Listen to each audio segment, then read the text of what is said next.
Hola, ¿qué tal? Bienvenido, bienvenida.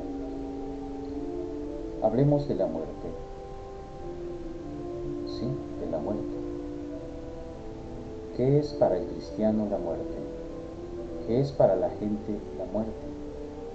¿Qué es para un pagano o un ateo la muerte? ¿Qué es para todos la muerte?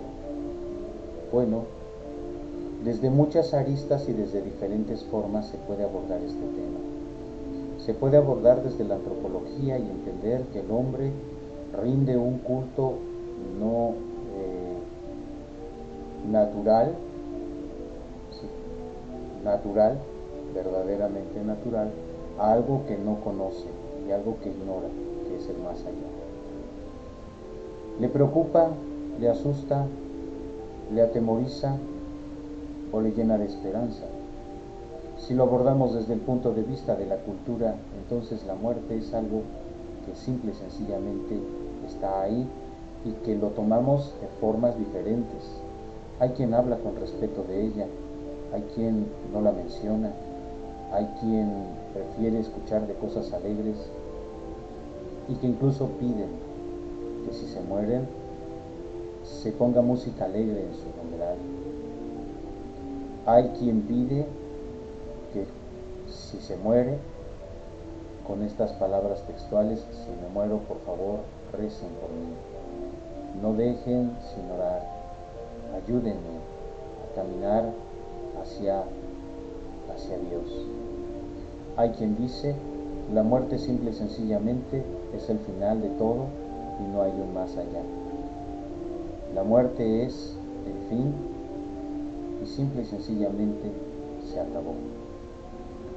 Hay quien duda, hay quien es esperanzado en estas cosas y todavía cree por allí que hay un regreso o una llamada reencarnación y que vamos a venir y volver a hacer algo o algunas cosas que a lo mejor karmáticamente hicimos mal, como es haber maltratado a un empleado, a un amigo, etc. Haberse hecho de enemigos en lugar de amigos y haber despreciado, despedazado, deshecho la vida, y por eso vas a volver a arreglarla. Bueno, en el ámbito cristiano no es así.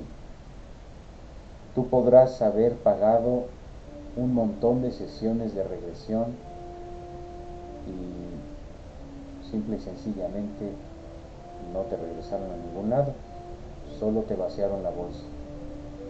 Pero es que hay un montón de testimonios de gente que ha dicho cosas que hizo en vidas pasadas y cuando van y se confrontan son ciertas. Eso es un misterio. Pero también es cierto que cuando esas personas van y confrontan a su vida pasada, resuelven alguna situación en la que se vieron involucrados y a quien usaron como puente ya se le olvida. Incluso deja de decir, de desear y de hacer todas esas cosas que normalmente estaba haciendo o deseando, como es el caso de un famoso director de Hollywood que incluso reconocía de niño de 5 años a ciertos artistas y decía: yo con este trabajé, con este también, por nombre y apellido. Fue y conoció a su hermana, le dijo un par de cosas y unas situaciones que ya tenían ellos zanjadas, y entonces al niño se le empezó a olvidar todo lo que había dicho sobre que conocía a tales artistas o había trabajado o lo que había pasado. O sea, es un misterio, realmente es un misterio. ¿Se puede comprobar lo que acabo de decir? Claro que sí. Pero la muerte cristiana es un más allá, es una situación que nos lleva a pensar no solamente en los límites de la vida terrena, sino en las consecuencias de la vida que llevamos ahora para nosotros. Para esto quiero tomar el libro de la sabiduría, que nos habla de una muerte no creada por Dios. La muerte Dios no la creó, la muerte Dios no la amparó bajo su sombra. La muerte no es algo deseado por Dios. Dice Dios hizo a los hombres para que fueran inmortales, pero la caída del hombre en el pecado, la desobediencia del hombre al mandato de Dios, hizo que el hombre cayera en este asunto. Y entonces dice, la muerte la experimentan quienes han pecado. Pero entonces mi abuelito, que era un santo, se murió. ¿Por qué se murió si él era muy bueno? Por ejemplo, hace poquito tuve la pues amarga experiencia de saber que un amigo que me seguía en unos canales que tengo, pues murió pues joven, no era muy grande, tenía un matrimonio feliz, era hombre de oración, se notaba la alegría de su comunidad con él, y pues él simple y sencillamente pues le dio COVID y se murió. Pero entonces, ¿por qué si era tan bueno? Bueno, la muerte siempre la vamos a experimentar todos, desde los ínfimos organismos que no vemos a simple vista hasta los organismos más grandes, como son las ballenas azules, como son las mismas estrellas del firmamento, pues experimentan un nacimiento y una muerte, aunque ellas no viven como tal, es una cosa mineral, tienen reacciones químicas y esas reacciones químicas tarde o temprano van a terminar. En el caso de una ballena, bueno, pues es un ser vivo, es un animalito, un mamífero enorme, que va a morir, que vive, que tiene un porqué y un para qué, y cuando cumple ese porqué y ese para qué, simple y sencillamente se muere. ¿Hay un cielo para ballenas? Pues hasta donde sabemos, no. ¿Qué sucede con todos los demás? Es que el perrito yo lo quiero mucho, si se muere y no hay un cielo para perros, simple y sencillamente se muere. Yo hasta donde aprendí, tengo entendido que los perros solamente hasta donde da su perreidad, y ahí es donde quedan. Tienen un alma mortal, o sea, como las plantitas, allí donde se seca la planta, allí donde se termina de secar la raíz, allí muere. No es como en el invierno, que llega un momento en el que tienen un letargo y después de ese letargo vuelven a florecer, a reverdecer. No, eso es un letargo que tienen, es como los osos que hibernan y en la primavera salen de nuevo. No, cuando se seca la raíz ya no hay posibilidades de vida y entonces las plantitas simplemente mueren. Que si las plantas tienen o no sentimientos o sensaciones, pues yo recuerdo haber visto un documental cuando era yo niño y medían las sensaciones de una planta cuando era atravesado un insecto con una aguja de lado a lado. Con los científicos la planta no tuvo ninguna reacción cuando estaban ahí y se registró en una especie de sismógrafo con estas cuestiones de la tinta que hace estos vaivenes para marcar las reacciones. La planta tuvo reacciones muy mínimas, pero tomaron otro insectito, le pusieron en el lugar del que ya había muerto y le bajaron la aguja poco a poco.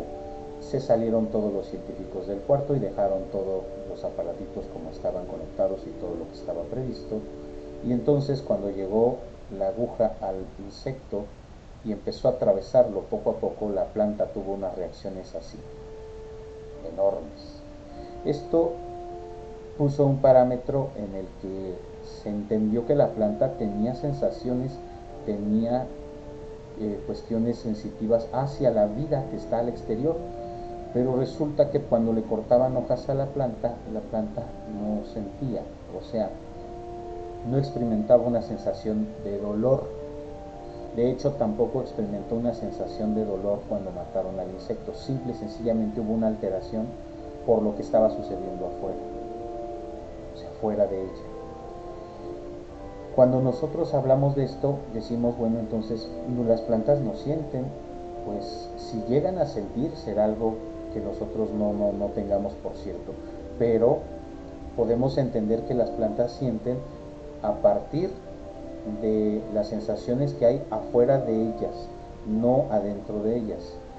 Sí es cierto que en el momento en el que cortan un tronco o una rama, la plantita, el árbol, empieza a crear y a mandar mucha savia hacia esa parte para cerrar el hueco, para sellar la herida, pero eso es algo que hace todo organismo. Nosotros cuando nos cortamos, pues también tenemos que la sangre empieza a coagularse y envía un montón de cosas para cerrarnos la herida, para que haga una costra y mientras se trabaje en la cicatrización de nuestra herida. Con los animales pues viene siendo algo similar. Los animalitos tienen una sensación y tienden a algo superior. Por ejemplo, las plantas no entienden el concepto de Dios según nosotros. Probablemente hay un concepto amable de Dios, porque a una planta tú le hablas, volviendo un poco sobre mis pasos, a una planta tú le hablas y tu planta te hace caso. Es decir, tú le hablas con cariño, con ternura, con amor, y siempre va a hacer más florecita, siempre va a tender algo. O sea, ella entiende los sentimientos de amor y de empatía, ¿sí? Si volvemos un poquito más atrás sobre los minerales mismos, el agua, que es también una fuente de vida, cuando le pronuncian, y esto lo recuerdo por un documental, cuando le pronuncian una oración de bendición, el agua tiende a formar cosas hermosas. De hecho, ya en sí misma el agua es hermosa, pero cuando alguien pronuncia, sobre todo un sacerdote, un hombre de Dios, ¿sí?, pronuncia una oración de bendición sobre esa agua empieza a formar cosas hermosas, hermosas verdaderamente.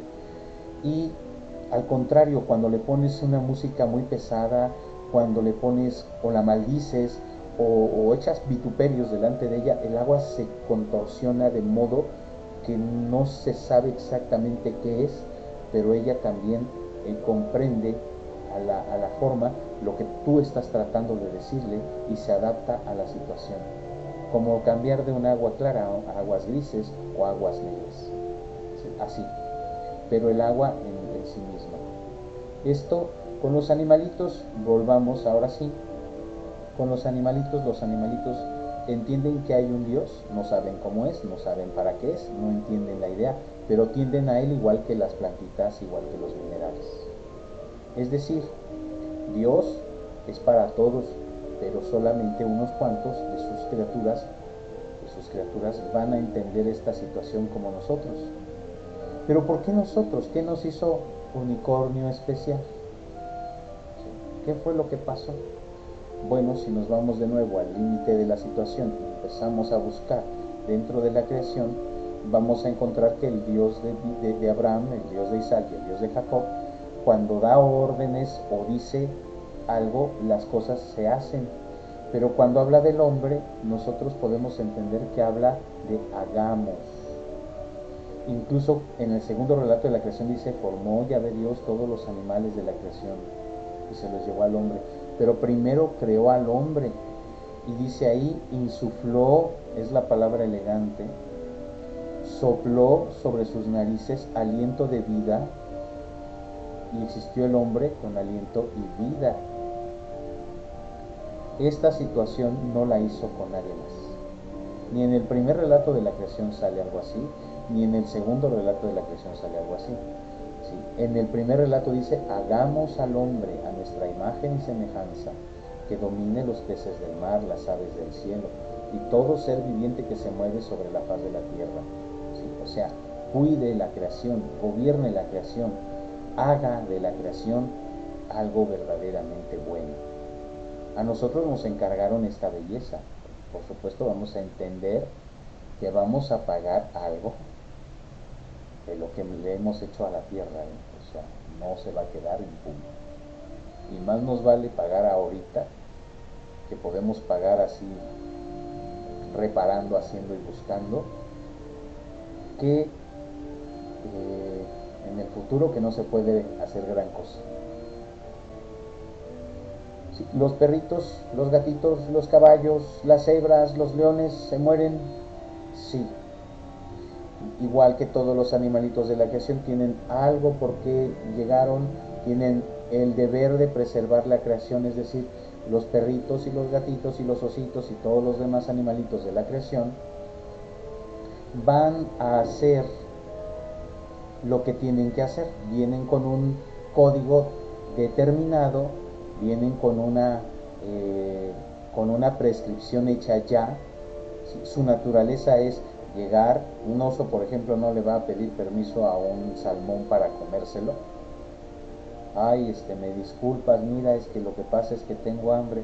No, va a cazar, va a comer. De ahí va a comer, va a ir a buscar una osa, se va a reproducir, van a tener osesnos, el macho se olvidará de los osesnos y la osa criará a los osesnos.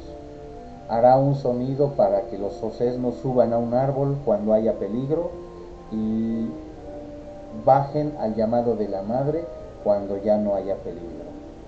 Llegará un momento en el que la osa hará ese llamado de peligro y los osesnos subirán a un árbol y ella desaparecerá del mapa para siempre. Esto para que los osesnos se suban al árbol y ella pueda desaparecer. Y entonces los osesnos estarán en la disyuntiva de ¿bajamos o no bajamos? Y entonces empezará de nuevo esta situación de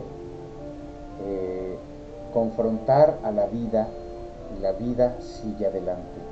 Será siempre el deber de los osos tener más osos para preservar la especie de los osos.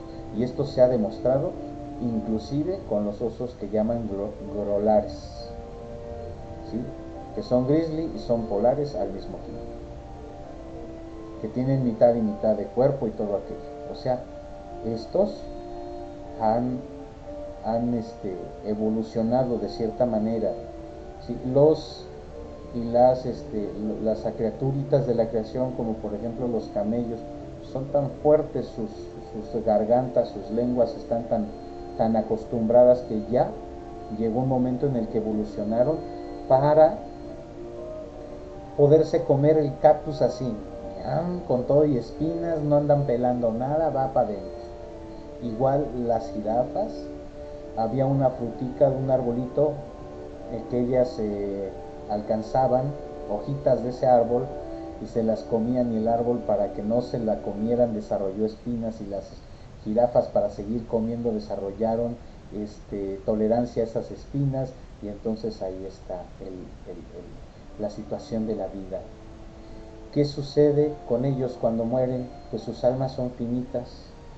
De acuerdo a lo que nos enseñaban los profesores en las clases del Ser Sapiense, todas las criaturas tienen un alma mortal, todas se mueren. No hay no sabemos. Hasta donde sabemos, las criaturitas simple y sencillamente terminan su ciclo de vida y mueren. Por eso el deber de aparearse, de conservar, de preservar, inclusive cuando entre ellos se llegan a pelear, solo que un animal está entrenado para eso, ven sangre y se apartan, porque saben ya que tienen que preservar la vida. Pero cuando nosotros alteramos esos animalitos, como por ejemplo los perros de pelea, ellos ven sangre y siguen ensañados hasta matar al otro perro, porque para eso los entrenamos, así los condicionamos. El hombre, a diferencia de todos estos, no tiene un código predeterminado. No somos deterministas, sino determinantes. Es decir, nosotros podemos cambiar nuestro entorno, cambiar nuestras decisiones, cambiar nuestra apariencia de manera caprichosa. El animalito, por ejemplo, puede camuflarse en la naturaleza. Nosotros podemos ser totalmente diferentes. El ser humano está hecho para decidir lo que quiere hacer en libertad.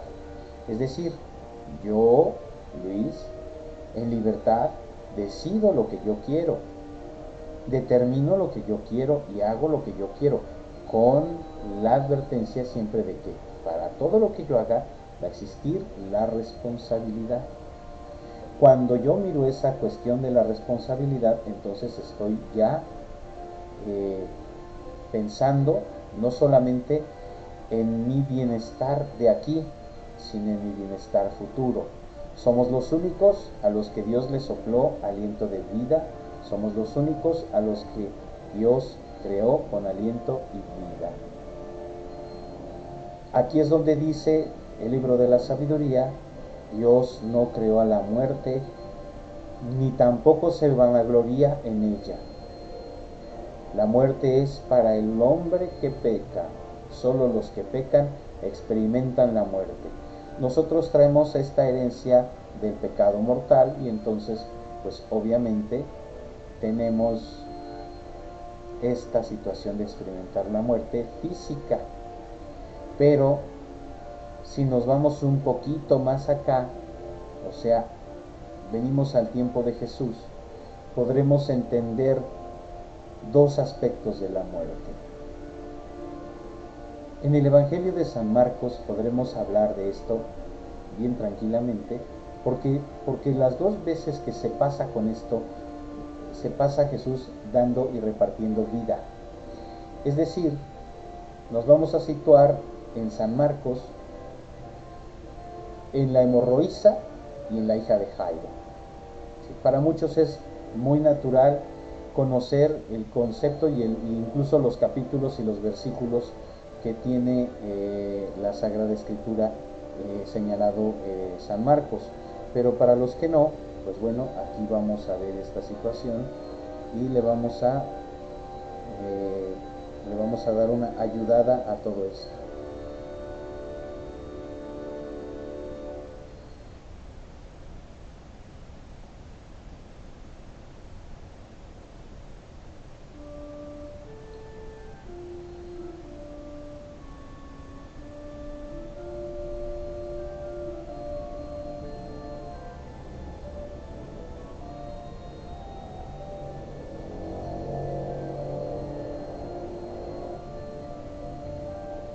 En San Marcos 21:43 es donde nos vamos a encontrar este capítulo y este capítulo de la hemorroísa. Perdón por hacerlos esperar. Es importante entender que Jesús viene específicamente a dar vida. ¿Y vida a través de qué? A través de la fe. Cuando nosotros hablamos de la muerte, no podemos hablar de la muerte vacía, de una muerte que solo llega y ya. Si nosotros hablamos de esa muerte, bueno, pues esa muerte será la que nos tocará. Si nosotros le creemos a esa muerte será la que venga y nos dé todas esas cosas que nosotros, pues en un momento determinado no quisiéramos tener. Esta muerte es la muerte seca, esa muerte que no da vida, esa muerte que simple y sencillamente llega, esa muerte que tiene cualquier ser de la creación. ¿Sí? Inclusive los perritos pueden dar buen abono a alguna plantita, algún arbolito cuando los entierras en el jardín, siempre y cuando no sea un mástil, ¿verdad? Pero todos tienen para qué y por qué. Las mismas plantitas cuando mueren sirven de abono para otras plantitas. ¿Sí? Pero en el caso del hombre, pues no solamente vamos a abonar la tierra, ¿no? Inclusive hay lugares en donde ya te ponen en lugar de una lápida, te plantan un árbol encima y tú vas alimentando con tu cuerpo el arbolito que va a salir o el arbolito que va a crecer. Y entonces ya hay un bosque en donde había un panteón. Sobre todo esto es mucho de las culturas orientales. Aquí nosotros no, nosotros o inhumamos o incineramos. Es decir, enterramos o cremamos. Pero cuando nosotros buscamos esta situación del cremar o del enterrar, estamos siempre pensando en un más allá, ¿no? Inclusive también lo decimos, hay un mejor lugar, ya está en un lugar mejor. Pero el hombre ve la muerte de muchas maneras. Volvíamos sobre lo que decíamos en un inicio, sobre la muerte cultural, sobre la muerte religiosa, sobre la muerte en sí misma. Siempre va a ser una tragedia. No creo que haya total alegría de alguien que se murió, a menos que haya sido un desgraciado, y que digan, al fin murió y ya se acabó esto. Pero alguien se lamentará de esa muerte. A alguien le funcionó lo que la otra persona hizo o dejó de hacer. Y entonces pues nos encontraremos con las aristas de la muerte socialmente hablando. O sea, hay a quien le satisface y hay a quien le provoca resquemor, respeto o dolor. Cuando nosotros vemos a la muerte desde ese punto de vista, que es inevitable verla desde uno de esos puntos de vista, pues nosotros vamos a entenderla y vamos también a respetarla. Cuando vemos nosotros el fin de nuestros días, muchas personas dicen, sobre todo los más estudiados en estas ciencias, que las personas tienden a arrepentirse más de lo que no hicieron que de lo que hicieron. Y sobre todo en orden a no vivir lo suficiente, no viví con tanta intensidad, no viví a lo mejor como yo quería, no hice lo que quería, más bien me conformé. Y es muy poca la gente que dice, tuve una gran vida y solamente espero el derrapón que me va a dar el momento en el que llegue la muerte, porque vengo rapidísimo. Hay quien muere satisfecho de sus obras y puede esperar a morir ciertamente con mucha calma, con mucha presteza y sabiendo que está satisfecho, satisfecha con lo que ha hecho y ha logrado. Y hay también quien muere en la desesperación, en la soledad, a pesar de que esté rodeado de gente. Hay gente que muere en la soledad, sabe que hizo alguna cosa que a lo mejor para él no tiene perdón, y entonces viene todo este golpe de que ya se te acabó y sabes que el final está ahí y que en un momento determinado pues te toca rendir cuentas. Esta gente es la que muere en la desesperación, que mueren preocupados, que mueren porque dejaron pendientes en una angustia que pocos experimentan en vida. Hay tantas formas de morirse como arenas en el mar. Pero cuando nosotros miramos hacia la cruz, hacia Cristo, no podemos sino experimentar una calma, una paz y una esperanza como pocas. Vamos al capítulo. Dice que Jesús llegó al otro lado con la barca del lago donde estaban con sus discípulos, y que se le reunió mucha gente. En eso llega un jefe de la sinagoga y postrándose, fíjense bien, postrándose a los pies de Jesús. O sea, un judío no se arrodillaba ante nadie, no agachaba la cabeza ante nadie, solamente ante Dios. ¿Qué estamos entendiendo aquí? El judío le está dando un grado a Jesús de Mesías, de Salvador, de ungido. Le está dando un grado divino hasta cierto punto. Y le rogaba, ven a imponerle las manos a mi hija que agoniza. Jesús dice, vamos. Pero era tanta la gente que estaba alrededor que lo apretujaban y lo llevaban para acá y lo llevaban para allá. Pero hay una cosa. Había una mujer que padecía flujo de sangre desde hace 12 años, que estaba muy enferma. Esto podríamos incluso apuntar a que era un cáncer. El flujo de sangre estaba ahí. Era una mujer que había gastado su fortuna con los médicos, con las consultas, con las curaciones, y en lugar de mejorar había empeorado. Oyó hablar de Jesús. Yo no sé en qué momento pasaría esto, pero seguramente fue así un flashazo, un rapidísimo, y esa mujer sale, ubica a Jesús. Yo creo que Jesús no era difícil de ubicar, más allá de que se pareciera o no al hombre europeo o no europeo, que se pareciera al de Medio Oriente o no. Jesús era muy fácil de ubicar. En primera, era más alto que varios de su generación. Y eso lo digo porque la sábana santa, que es como que el referente que tenemos por allí, aunque no es una reliquia aceptada, pues ciertamente tiene varias referencias que hacer que son muy buenas. Y allí precisamente habla de que Jesús estaba bastante altito para su tiempo. Entonces, pues empezando por ahí. Después, obviamente las miradas, los dichos, pues en torno a Jesús ahí estaban. Dice, se acerca esta mujer pensando, si toco su manto, con solo tocarlo quedaré curada. Y efectivamente se acerca por atrás, toca el manto, inmediatamente se seca la fuente de su hemorragia y dice ella, sintió en su cuerpo que estaba curada.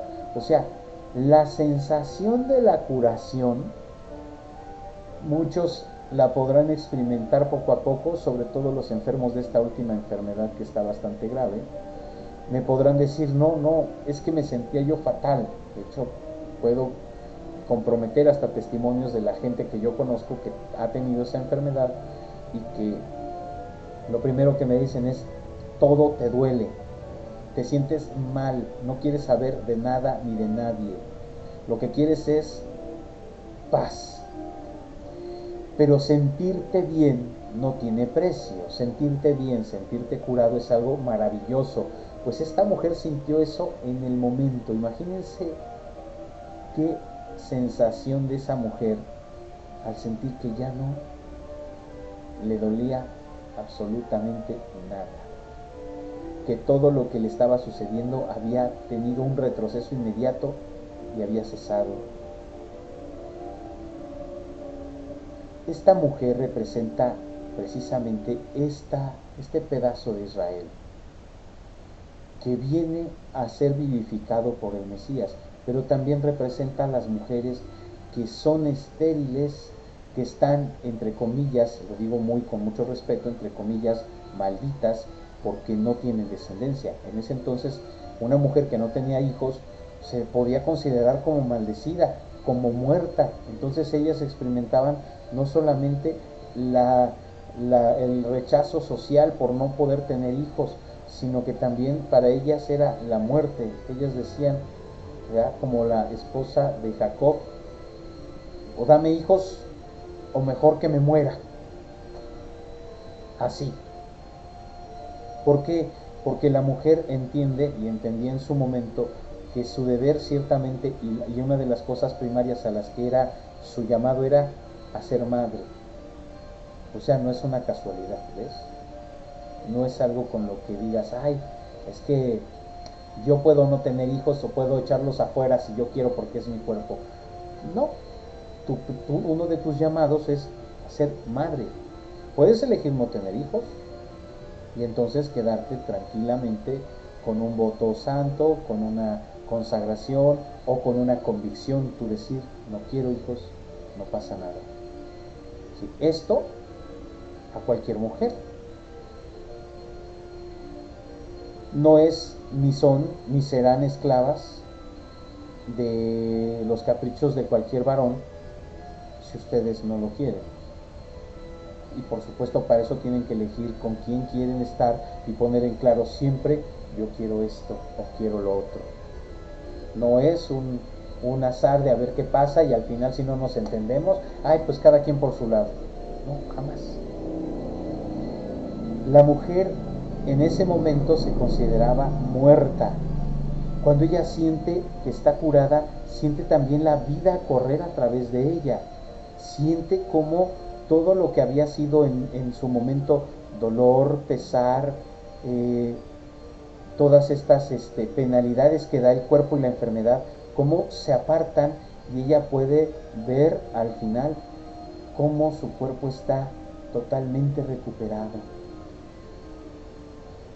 Jesús dice, notó enseguida que una fuerza curativa salía de él o había salido de él y se volteó y dijo, ¿quién tocó mi manto?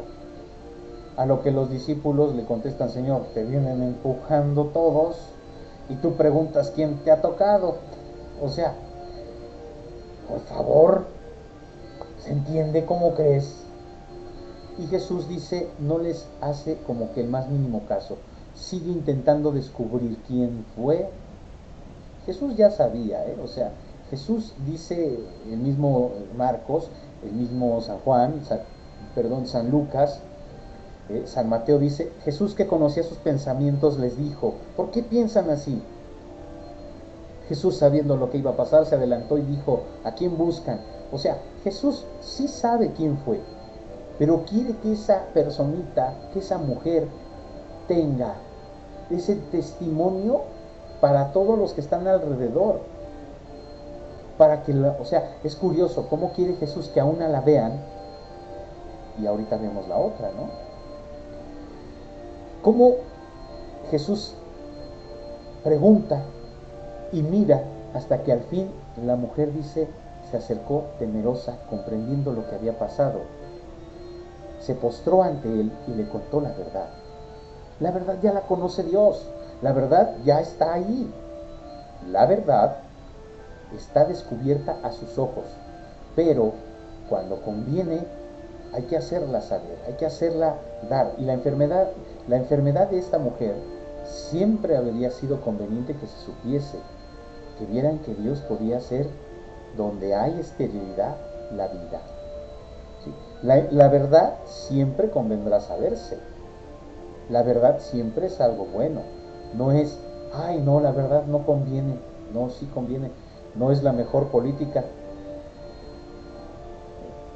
La verdad no es la mejor política, pero siempre es la que más conviene. Y eso lo sabemos todos. Porque si hubiesen dicho la verdad, no habríamos tenido tantos accidentes con tantas cosas en la ciudad. Si hubiesen dicho la verdad, nosotros ya nos habríamos aplicado para hacer otras cosas. Si hubiesen dicho la verdad, habríamos prevenido muchas cosas que pasaron a lo largo de tanto tiempo en nuestra vida. Pero de repente nos quieren suavizar, nos quieren volver un poquito más, ay no, ¿cómo crees? ¿Cómo le vas a hablar del infierno al niño? ¿Cómo le vas a hablar de la muerte? Pues a su tamaño, háblale a su tamaño. Si la Virgen de Fátima le mostró a una niña de 6, a un niño de 7 y a una niña de 9 el infierno, ¿por qué tú no le vas a hablar a tus hijos de la muerte? A su tamaño, a forma que entiendan claramente qué es la muerte. ¿Por qué? Bueno, porque viene la otra parte. Jesús dice aquí, le dice a la mujer, tu fe te ha curado, tu fe te ha curado, queda sana de tu enfermedad. O sea, Jesús ya sobre lo que ya se había hecho hace el decreto final. Cuando uno le pide a Dios y uno se arrepiente en el corazón, entiéndase, Dios ya perdonó, ya estás ahí, ya estás perdonado. La sangre de Cristo te ha bañado, te ha curado, te ha ungido, has blanqueado tu túnica en la sangre del Cordero, ahora eres limpio. De verdad, te lo garantizo. Pero hace falta un solo paso, que te presentes sin miedo. Puedes tener temor, puedes estar avergonzado, puedes llegar con pena, pero sin miedo. Allí donde vas a hablar de tus derrotas, no de tus victorias, no vas a presumirle a nadie lo que hiciste, vas a hablar de lo mal que salieron las cosas porque fuiste negligente, imprudente, poco sensato, porque fuiste un loco o una loca, porque fuiste un borracho, porque fuiste una inconsciente, etcétera, etcétera, etcétera. Es decir, el confesionario. Allí donde vas a contar tus penas, allí sale Jesús y ratifica lo que yo ya había dicho. Tu fe te ha curado, queda sano de tu enfermedad. Ahora falta que te lo creas, que lo creamos, que verdaderamente busquemos a Jesús y toquemos el borde de su manto y tengamos el valor, Señor, sí fui yo.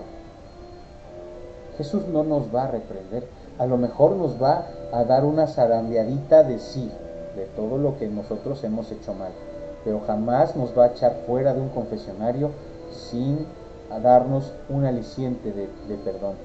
¿Dónde podría ser que te echaran fuera del confesionario? Pues cuando no te has arrepentido, ¿Te arrepientes de todos tus pecados? No, no me arrepiento. No te pueden perdonar. ¿Te arrepientes de todos tus pecados? Sí, pero la verdad es que no, porque me dan no, sí me gustó ese pecado. No te pueden perdonar. Y si te agarra la muerte, pues te agarrará con ese pecado y con todos los demás, porque al confesar, si no te perdonan uno, no te perdonan los demás. El Padre no le va a hacer: yo te absuelvo de tus pecados menos del que más te gustó, en el nombre del Padre, del Hijo y del Espíritu Santo. Jamás. O todos o ninguno. Después dice, fíjense este asunto tan chistoso, cómo llegan los criados a decirle a Jairo: tu hija ya se murió, ya no sigas molestando al maestro. Como diciéndole: ya deja de estar chillando, ya se murió, ya vamos a ir a enterrar, Es algo hasta despectivo. En mi muy particular manera de ver las cosas, esto es muy particular. De verdad que si yo tuviese esos empleados, no sé qué les habría hecho. Pero qué modo tan garrafal, tan a rajatabla de llegar y decirle: oye, tu hija ya se murió, ¿para qué sigues molestando al maestro? O sea, deja de molestar a la gente, ya, deja de hacer dramas, ya se murió, ya. No, por favor. Incluso Jesús dice, alcanzó a escuchar lo que conversaban y le dijo: no temas, basta que tengas lo que tuvo la hemorroísa, fe. Y no permitió que lo acompañara nadie más que Pedro, Santiago y Juan, el hermano de Santiago. ¿Por qué estos? ¿Por qué no los otros? No, para empezar tenía que dejar quien contuviera la multitud. 2. Pedro lo iba a negar. Santiago iba a ser el primero en morir. Y Juan tenía que estar al pie del Calvario. Ya lo hemos dicho varias veces. Estos hombres tenían que tener una fe más fuerte que la de los demás, porque a Pedro le tocaba confirmar a los hermanos en la fe. Cuando llegan, dice Jesús allí a la casa, escucha los gritos, los llantos, los cantos, ya estaba todo ahí, ya estaba puestísimo todo para enterrar a la criatura. Si lo viéramos así, ya tenían el mariachi tocando Te vas Angelina. Jesús dice: ¿qué significa todo esto? La niña no está muerta, está dormida. Dice, y se reían de él. Si pudiéramos hacer un chiste muy malo de esto, diríamos que Jesús fue el primero en inventar los chistes en los funerales. Pero no es cierto. Jesús habla del sueño que experimentó la niña en ese momento. Pero es que no le latía el corazón, no nada, no había signos, no espejeamos y no. ¿Sí? Pero Jesús dice, saca a toda la gente y no se queda sino con papá, mamá y acompañantes. 6 personitas, un número imperfecto, bíblicamente imperfecto. Pero dice, talitá cum, óyeme niña, levántate. Dice, la tomó de la mano y le dijo, talitá cum. Aquí la niña no toca, aquí Jesús es el que toca. Y la niña abre los ojos, se levanta y se pone a caminar. Muestra de que está viva. ¿Sí? O sea, circula por la casa, circula por el patio, por todos lados. Esta niña no se iba a quedar encerrada en su casa. Iba a ser testimonio también, pero Jesús aquí hace lo contrario que decir como en el caso de la hemorroísa, ¿quién me tocó? ¿Quién ha tocado mi manto? Aquí Jesús hace lo contrario. No le digan a nadie qué pasó aquí. Pero la niña iba a salir, los vecinos ya sabían que se había muerto. Pero ella iba a ser un testimonio un poco más callado de la resurrección futura. ¿De qué? No somos un destino aquí, no es nuestro destino final, no es nuestra parada final, no. Aquí estamos haciendo una estación para llegar al otro lado. Aquí estamos aprendiendo a vivir como vamos a vivir allá.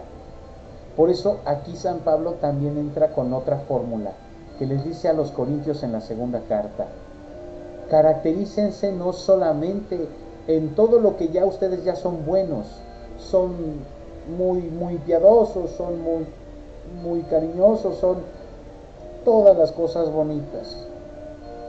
Ahora también caracterícense en la caridad. Caracterícense en que al que tiene no le sobre y al que le falta o al que no tiene no le falte. Es decir, que tengan todos igualdad. No en el sentido estricto de lo que hoy se interpreta como comunismo, sino que todos trabajen, pero que aquel que no tenga trabajo y en ese momento esté pasando algún trago amargo, tenga lo suficiente para vivir. Que no se quede pensando solamente en que le van a dar todo el tiempo, sino que él también busque siempre salir adelante. No quiero que estén afanándose mientras los otros no están haciendo gran cosa. No. Sepan que no le debe faltar a nadie ni sobrar a nadie. O sea, San Pablo no está diciendo de ninguna manera que estas situaciones de vida de las personas que tienen dinero o que tienen bienes estén mal, porque su trabajo les ha costado. La búsqueda honesta de un porvenir no es y jamás será algo malo. ¿Dónde entra lo malo? Cuando tú cosificas, cuando tú estás poniendo tu vida, tu esperanza, tu fortuna en algo que ya no es sino algo pasajero. ¿Cómo qué? No, mi casa, mis carros, mi dinero, las cosas que yo compré en Europa. Yo también he comprado en Europa y no pasa nada, creo que ya ni las tengo. ¿No? O sea, no apegarnos a las cosas, ni tampoco creer que las cosas son en sí mismas un fin, sino lo contrario, entender que las cosas en sí mismas son un medio que nos lleva a otro fin, y que si nosotros no buscamos realmente en nuestra vida llegar más lejos, pues de verdad nos vamos a quedar con lo que tenemos aquí, y solamente con lo que tenemos aquí. Pero si en sí mismas las cosas nosotros las usamos como puente, como llave para algo mejor, entonces vamos a tener una dicha eterna. Porque Dios no creó a la muerte para atormentar al hombre. Y aunque nosotros la heredamos, no significa que debamos quedarnos en ella.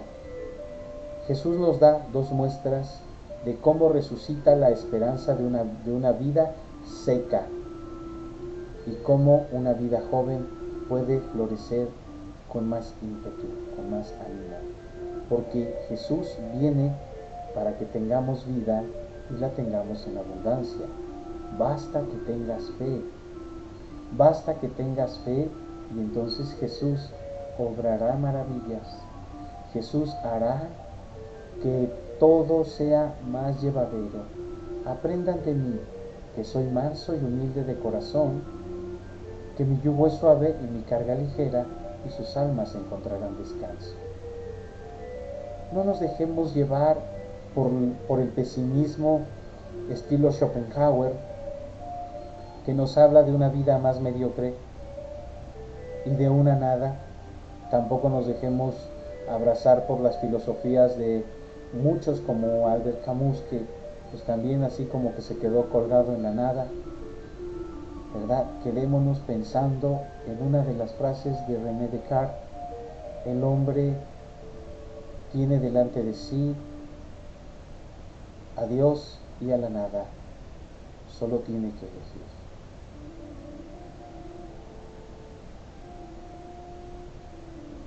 Muchas gracias por habernos acompañado. Que Dios te bendiga y te dé su paz.